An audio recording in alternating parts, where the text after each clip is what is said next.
Good morning guys, this is Nate. How are you doing?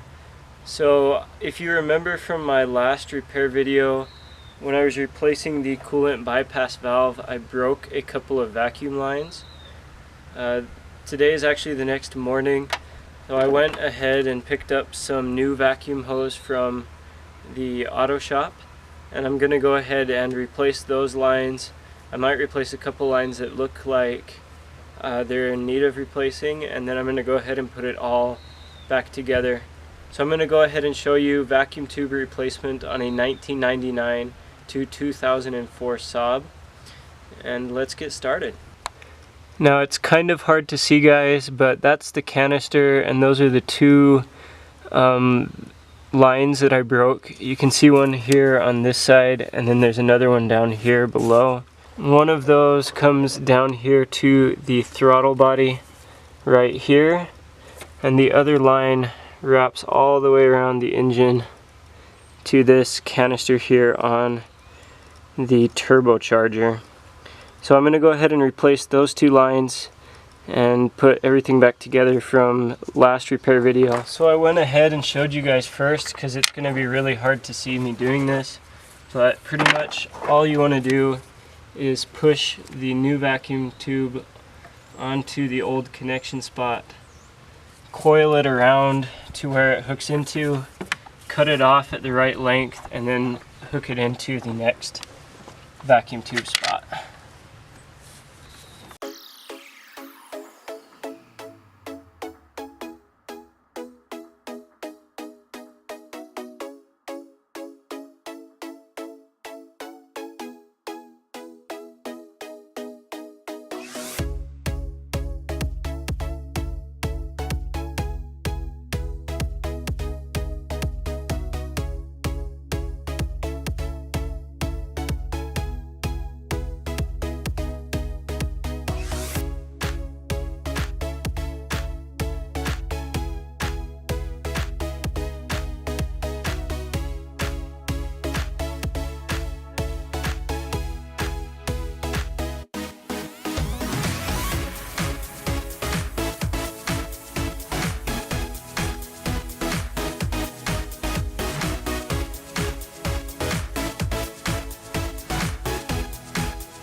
So there you have it, guys, vacuum tube replacement on the B235 engine. I went ahead and put everything back together from replacing the coolant bypass valve, the vacuum lines are in place, all electrical connectors.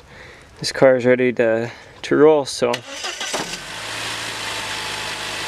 Hey guys, that's how easy it is to replace vacuum tubing on these cars. I hope this video has been helpful. If so, go ahead and give it a thumbs up. If you have any questions, leave them down below in the comment section. Suggestions for more videos, new content, anything you guys would like to know, please put that in the comment section as well. That's it for this video. Hope you guys have enjoyed. We'll see you next time.